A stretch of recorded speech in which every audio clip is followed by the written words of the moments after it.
बिस्मिल्लाहिर्रहमानिर्रहीम। अस्सलाम वालेकुम नाज़रीन। आज सबसे पहले बात करते हैं इमरान खान साहब और बुशरा बीबी के निकाह के बारे में। कल एक बयान आया उस शख्स का जिसने इमरान खान साहब और बुशरा बीबी का निकाह पढ़ाया था। उसका ये कहना था कि जी ये निकाह सही नहीं था, या पहले यानी उसके एग्जैक्ट अल्फाज ये हैं कि 1 जनवरी को तकरीबन उसने पहले निकाह पढ़ाया था 2018 को, और फिर दोबारा इमरान खान साहब की उसको कॉल आई और कहा कि जी ये निकाह जो है वो जायज़ नहीं था, उस वक्त तक इद्दत पूरी नहीं हुई थी और निकाह ये बाद में पढ़ाना पड़ेगा या ये सारी चीज़ें होंगी। तो इस पे सवाल ये बनता है कि उन भाई साहब को जिन्होंने ये निकाह पढ़ाया, जिनका नाम है मुफ्ती सईद साहब, मुफ्ती सईद साहब को 5 साल या 6 साल ये बात याद नहीं आई और अब उनको ये चीज़ याद आ गई कि ये निकाह जो था ये जायज़ नहीं था, या ये निकाह जो है वो गलत पढ़ाया गया और इस निकाह की कोई शरई हैसियत नहीं है। तो ये जो वीडियो सामने आई है, अदालत में बयान आया, उसके बाद उनका फ़ोटो भी आया जिसमें उन्होंने कोट पहन रखा है। इस शदीद गर्मी में कोट सही हैवी पहन रखा है और वो फ़ोटो उनका वायरल हुआ। तो इसमें सोचने की बात ये है कि क्या ये उनका वाकई बयान है या कोई प्री प्लान बयान है, या उनसे ये बयान दिलवाया गया है। इसके बाद बुशरा बीबी का भी बयान आया, वो भी आपसे बात करो, वो भी आपको बताएंगे।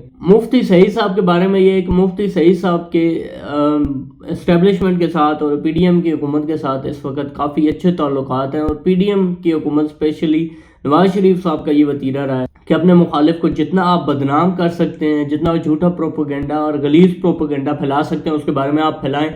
जैसे उन्होंने बेनज़ीर भुट्टो साहिबा के खिलाफ एक प्रोपोगेंडा मुहिम चलाई थी और हेलीकॉप्टर से या जहाज़ से उन्होंने उनकी जैली और गलीज फ़ोटो जो थे वो फेंकवाए थे ताकि लोगों के अंदर जो बेनज़ीर भुट्टो की पॉपुलैरिटी है वो कम हो और एक झूठा बयानिया या एक झूठा इमेज बनाया जाए बेनज़ीर भुट्टो के खिलाफ।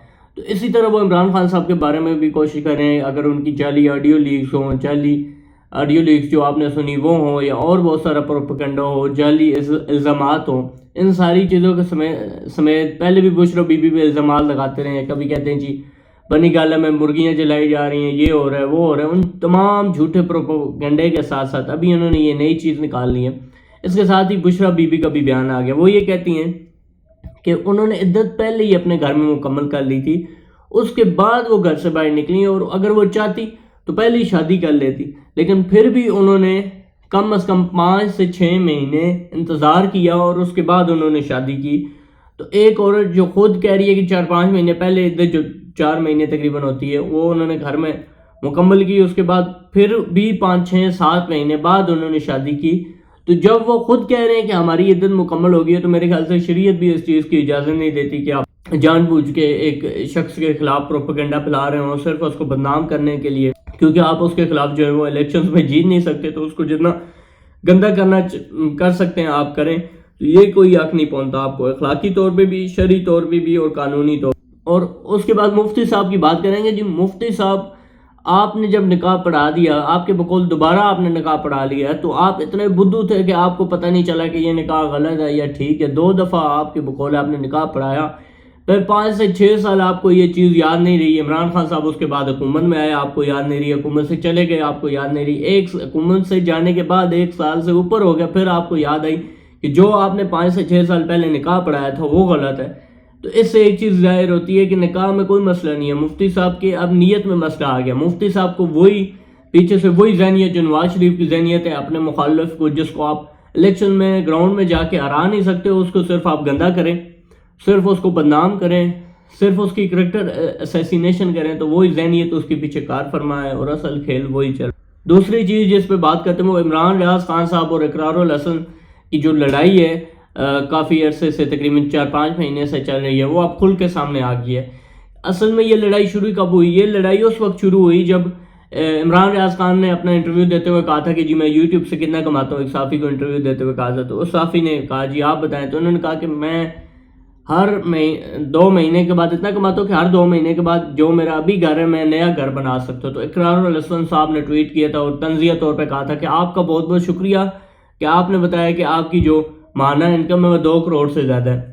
उसके बाद इनके दरमियान इख्तलाफात शुरू हो गए। इमरान खान ने अपनी वीडियो में भी इनके खिलाफ बुरी बात नहीं की, अच्छे अल्फाज कहा मेरे दोस्त ने हो जाती है ये सारी चीज़ें। फिर इकरारुल हसन साहब का जो है वो एक और सहाफ़ी हैं जमील फ़ारूकी साहब, उनके साथ शुरू हो गए ट्विटर पे, इसी तरह बहस मुबहसा शुरू हो गया। फिर इकरारुल हसन साहब जो हैं वो हर بات پہ عمران ریاض خان کو جو ٹونٹ یا ان پہ تنزیہ، پھر اقرار الحسن صاحب ہر بات پہ تنزیہ ٹویٹ کرنے شروع ہو گئے عمران ریاض خان صاحب پہ. تو ایک دو دن پہلے انہوں نے اب ایک ویڈیو بنائی جس میں انہوں نے کھل کے ہی عمران ریاض خان کے ساتھ کے سامنے کے مخالفت میں سامنے آ گئے، جس میں انہوں نے بتایا جی عمران ریاض خان نے یہ جھوٹ بولا، یہ جھوٹ بولا، یہ کیا، وہ کیا. تو میرے لحاظ سے یہ ایک پبلسٹی اسٹنٹ ہے. مطلب عمران ریاض خان اس وقت پورے پاکستان میں ٹاپ پہ ہیں ڈیجیٹل میڈیا میں. عمران خان صاحب کی یوٹیوب پہ حالانکہ وہ پاپولر لیڈر ہیں لیکن ان کی اتنی فین فالوئنگ نہیں ہے جتنی عمران ریاض خان کی ہے اس وقت. تو میرے خیال سے اقرار الحسن صاحب جو ہیں تو اپنا وہ جو پروگرام ہے وہ اس کی ریٹنگ اب کم چلی گئی ہے، تو وہ اب اس ذریعے سے اپنی جو پاپولیرٹی ہے اس کو گین کرنا چاہتے ہیں. ان کی پچھلے سال ایک آپس میں ہوا تھا، پچھلے سال آپس میں ایک ان کا ہوا تھا تنازع، جس میں ایک آپ کو یاد ہوگا 14 اگست کو ایک لڑکی کے ساتھ چھیڑ خانی کی گئی تھی. اور اس کے بعد اقرار الحسن اور ایک ڈیلی پاکستان کے ہیں شامی صاحب، انہوں نے بیٹھ کے کہا تھا کہ آج ہمیں اپنے پاکستانی ہونے پہ جو ہے وہ شرمندگی ہے اور آج ہمیں بڑا افسوس ہو رہا ہے. تو اس کے بعد عمران ریاض خان صاحب نے ان پہ تنقید کی تھی. تو اس دوران بھی ان کے درمیان جو ہے وہ اختلافات ہوئے تھے. تو میں یہ کہوں گا کہ دیکھنے کی چیز یہ ہے کہ جہاں پہ تمام لوگ اپنے پیٹی بھائیوں کی عزت کرتے ہیں یا ان کے ساتھ کھڑے ہوتے ہیں، تو اقرار الحسن صاحب اور عمران ریاض خان صاحب کو، چونکہ وہ خود کہہ رہے ہیں کہ وہ آپس میں پرانے دوست ہیں، تو ان کو ایسی چیز زیب نہیں دیتی کہ وہ ایک دوسرے کے اوپر کیچڑ چھالیں، ہر بات پہ ٹاؤنٹ کریں، تنزیہ تنقید کریں اور ایک دشمنی کی کیفیت اختیار کر لیں. اس سے بہتر ہے ہاں اگر آپ کو کسی صحافی کی چیز بری لگتی ہے، غلط لگتی ہے، تو آپ بے شک اس کو کہیں کہ جی آپ نے یہ چیز غلط کی ہے، غلط کہا ہے. لیکن باقاعدہ طور پہ اپنا مقصد بنا لینا اور ڈیلی تنقید کرنا، یہ کہیں پہ بھی جو ہے وہ اچھی چیز نہیں ہے، یہ دونوں کے لیے نقصان دہ. تیسری اور آخری چیز جو سپریم کورٹ نے سماعت کی منظوری دے دی ہے اس چیز پہ کہ جو پارلیمنٹ کے اندر سپریم کورٹ کے خلاف جو ہے وہ بل منظور ہوئے ہیں، ان کے خلاف ایک سماعت کی منظوری دی ہے سپریم کورٹ میں. تو آج اس میں یہ چیز واضح ہو جائے گی کہ کیا سپریم کورٹ اپنے دفاع میں بالکل کھل کے سامنے آ جائے گی. جس طرح آزاد کشمیر کے سپریم کورٹ نے اس کے وزیر اعظم کو جو ہے وہ گھر بھیج دیا، آزاد کشمیر کے وزیر اعظم کو، صرف اس چیز پہ کہ جو انہوں نے کچھ الفاظ اس طرح کہتے جو توہین ہوئی ہے جس میں عدالت کی. اور یہاں پاکستان میں مریم نواز، بلاول بھٹو زرداری اور مریم اورنگزیب ڈیلی بیٹھ کے عدلیہ کی، سپریم کورٹ کی توہین کرتے ہیں. اس کے ساتھ ساتھ پارلیمنٹ کے اندر جو بل پیش ہو رہے ہیں، ڈیلی اسپیچز ہوتی ہیں، وہ بھی عدلیہ کے خلاف ہو رہی ہیں. تو اب دیکھتے ہیں کہ کیا عدلیہ واقعی اپنے حق میں کھڑی ہو جائے گی، اور وہ جو ابھی آئین کے ساتھ کھڑی ہوئی ہے اور 100 موٹر ایکشن لے کے انہوں نے 90 ڈیز کے اندر الیکشنز کرانے کا کہا ہے، تو کیا وہ اپنے فیصلے پہ قائم رہتے ہیں یا نہیں رہتے. آج کے اس فیصلے میں یا آج کی سماعت میں یہ ساری چیزیں جو ہے آج کے اس فیصلے میں اور آج کی اس سماعت میں یہ ساری چیزیں جو ہیں وہ واضح ہو جائیں گی اور کھل کے سامنے آ جائیں گی. اب تک کے لیے اتنی. آپ کا بہت بہت شکریہ. اللہ حافظ.